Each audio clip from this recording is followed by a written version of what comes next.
Subcommittee on Contracting and Workforce. Thank you for the opportunity to speak with you this morning. NASBP members are companies employing licensed surety bond producers who assist businesses of all sizes to obtain surety credit and to grow as competitive businesses. Surety bonds assure that businesses seeking award of federal contracts are qualified to undertake the contract obligation sought, and they provide guarantees of payment and performance if the business awarded the contract defaults in its contract obligation.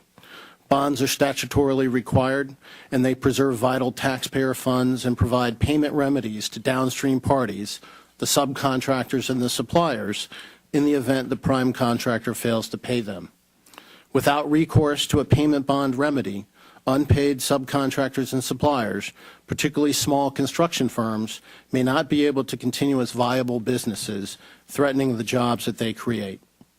Sureties underwrite to assure qualifications and to prevent losses. They assess the character, the capacity, and the capital of the firm to determine if the business is capable of performing each contract.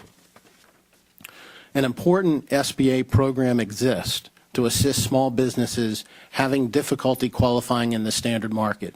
Started in 1971, the SBA Bond Guarantee Program provides guarantees ranging from 70 to 90% to surety companies as an inducement to extend surety credit to firms that otherwise do not qualify in the standard surety market. This program has helped thousands of small construction firms over the years, but it could be helping even more. SBA recently has undertaken efforts to improve the program, such as streamlining its bond application process and improving its response time to claims and expanding its outreach to design-build contracts. It is a good federal program that deserves to get better to continue to achieve its mission. Among the enhancements that we propose are increasing the guarantee percentage to a uniform 95%, reducing the fees charged businesses and sureties to access the program, increasing the contract maximum from $2 million to $5 million, vesting discretion in the program administrator to assume program liabilities, and eliminating regulations out of keeping with prevailing practices of the construction and surety industries. Further recommendations are detailed in our written testimony. Revitalizing this program with statutory and regulatory enhancements will increase its effectiveness, directly benefiting small businesses seeking access to the public contract market. I now turn your attention to a bill, the Security and Bonding Act of 2011, H.R. 3534, which was introduced on December 1 by Representative Hanna and co-sponsored by Chairman Mulvaney.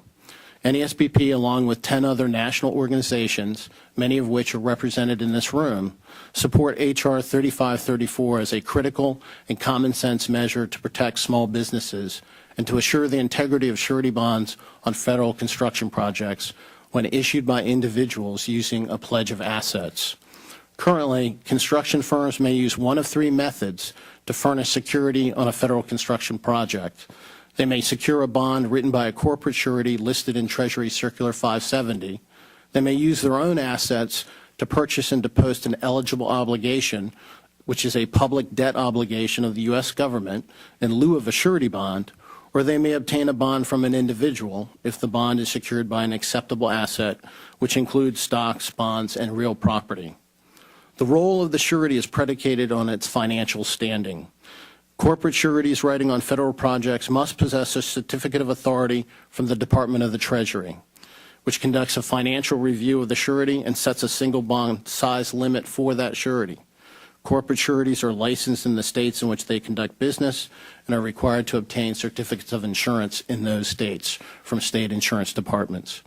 They are rated by private rating organizations such as AM Best, which publicize their financial strength and size. Individual sureties are not subject to the same level of scrutiny and oversight as corporate sureties and are vetted solely by contracting officers. No third-party rating information is available on individual sureties. If the assets backing an individual surety bond prove insufficient or non-existent, unpaid subs and suppliers are denied their statutory payment remedy. H.R. 3534 solves this problem. It requires individual sureties to pledge solely those assets defined as eligible obligations by the Secretary of the Treasury and provide those assets to the Federal Contracting Authority who in turn will deposit them in a federal depository, ensuring that pledged assets are sufficient, readily convertible to cash, and in the physical custody and control of the federal government. This is nothing more than what now is statutorily required of construction firms that wish to pledge assets as security on a federal contract in lieu of a surety bond.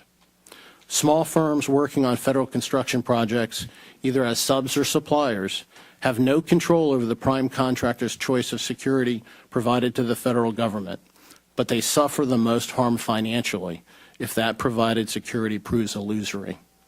H.R. 3534 will give them the confidence that on all federal projects, adequate and reliable security is in place to guarantee that they will be paid. Thank you very much for your time and attention this morning. I look forward to answering any questions you may have. Thank you, Mr. McCallum. Finally, Mr. Galarza.